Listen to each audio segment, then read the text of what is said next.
Greetings again, friends. Well, today I'm going to discuss something that's very important. Now, it has to do with how we love.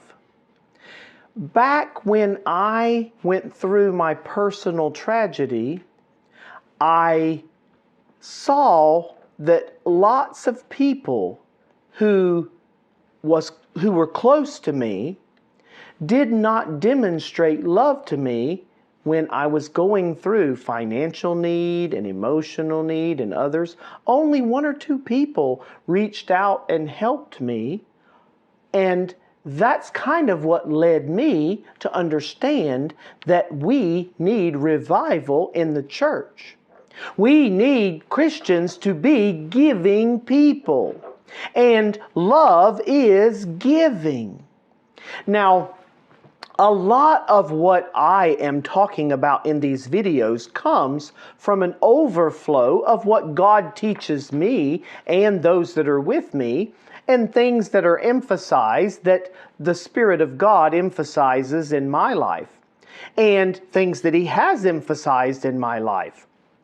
Now, I talk about this experience because I know we need to see change and revival. And I did a blog about change and revival. I know believers need to be more giving than they are. And I am personally right now trying to help many people, and in particular a need for church people to be able to have a place that they can go to worship God and gather. And I am a little disappointed to see that not more have been encouraging, at least in this, than they have, as many people have been invited. And I hope that will change. But the time is of essence there and important, and it is something that I stressed. But again, this is something that I wrote about, and I looked up this blog article that I had written back in 2008. And this blog article actually was right after that stock market crash, that recession that happened in the United States. That was the worst that had happened really since the 1929 stock market crash. And you'd have to do a little history to understand that. But I write about that in this blog article. So I want to start with this one verse of Scripture, and then I'll have other scriptures as I relate in this article. Jesus said in John 13:35, that by this shall all men know that you are my disciples, if you have love for one another. Now, we must have love. We must have love and give as believers. You really have two things that you will be doing. You will either be loving or you will be lusting. Lusting is getting things for yourself. Loving is giving. Love means to give. It really means giving unconditionally for the highest good. So you will either love or lust. That is a way you can remember. Now, one other bonus to this video is another thing that we were thinking about and talking about in our worship time yesterday about teaching. Now, my channel is Lessons to Learn Ministries, and I started thinking about this, and the way people teach is also one of two ways. It is either that they teach by giving information and help to be able to learn what is needed, or it is by taking things away, hoping that someone will learn a lesson because you remove something from them. That's basically the two ways that people parent and that they teach, by giving or by taking. Now, love gives. So if you teach properly and love people, you will give. Okay, that's a bonus. Now we're going to get into this article that I wrote back on 9/28/08.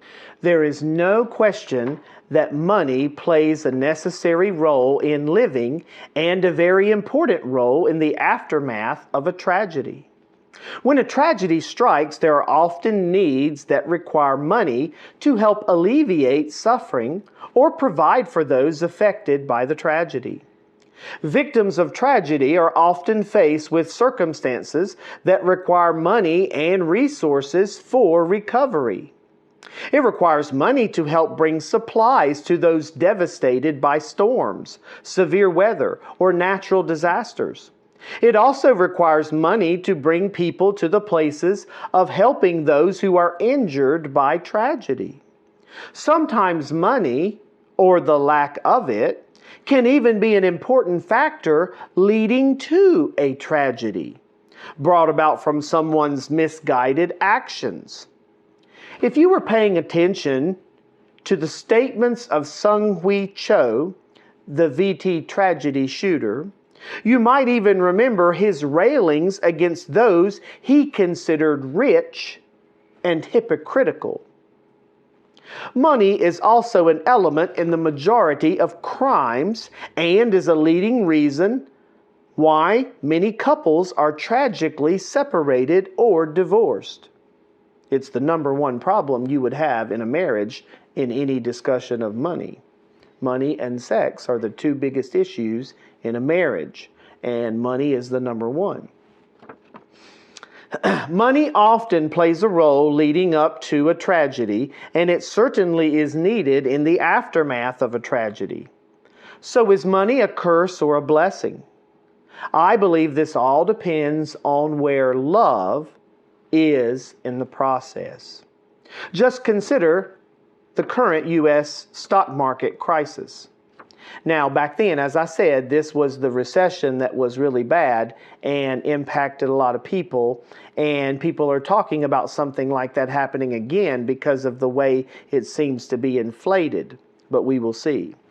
Anyone who is paying attention to the U.S. stock market or the markets around the world will easily be reminded of how connected we all are to the market exchanges of money and how, depending on the markets, each of our lives can be affected in a positive or negative ways. Billions of dollars were lost in the markets last week in this time, and this impacted each of us to varying degrees, depending upon our investment in the markets and our ties to those companies who are invested there. Unless the U.S. government steps in to help in some way, there is a likelihood of a rapidly falling market that would panic people, as did the U.S. stock market crash of 1929. The Great Depression followed that crash. Lives were drastically affected. Many lost their fortunes and many became despondent and depressed, even to the point of taking their own life. And I have heard stories and seen how some of the richest people at that time, after that crash in 1929, actually several committed suicide because of losing everything. All right, so I go on here. So how does love come into play? You can either love money and things, which leads to using people, or you can love people, which leads to using money and things to help them. Let me read that again. That is important. You can either love money and things, which leads to using people, or you can love people, which leads to using money and things to help them. If we have the resources to help someone we know is in need and we fail to do so, we are not loving these people more than our own money. The Apostle John wrote in 1 John 3:17, "But whoever has this world's goods and sees his brother in need and shuts up his heart from him, how does the love of God abide in him? The Apostle Paul warned the young pastor Timothy that the love of money is a root of all kinds of evil. And that's 1 Timothy 6:10, the first part of that verse.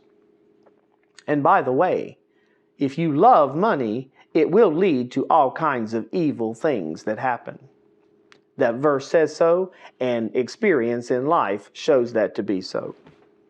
Jesus said, you cannot serve God and mammon, which is a word meaning riches or money. And that's Luke 16:13, the second part of that verse. Now, having been impacted through my own personal tragedy, I am much more aware of the truth in these verses. Friend, are you loving money and using people, or loving people and using money? Please be careful not to love money. You may just lose it, and you certainly can't take it with you. Demonstrate your love to others by putting your money where your mouth is. You will be blessed in giving from your heart, and the Lord will reward you. Especially look to how you can help people who were affected by tragedy. They are in greater need. Now there's lots to chew on there and lots to think about. And I pray that you will be encouraged and even challenged by the things in this article that I wrote, and even thinking more with me about how we love money and use people, or else we love people and use money. That's the way it always goes. So friend, what are you doing? Are you loving people? I trust you are. I trust that you will learn from all these things that God teaches me. Learn from what God has taught me through what I've written in the book. Learn from the videos and the Bible studies that I'm doing here. And like this video, share it with other people. Subscribe to my channel and hit the notification bell so you will be ready for the next video as God leads. Thank you for watching.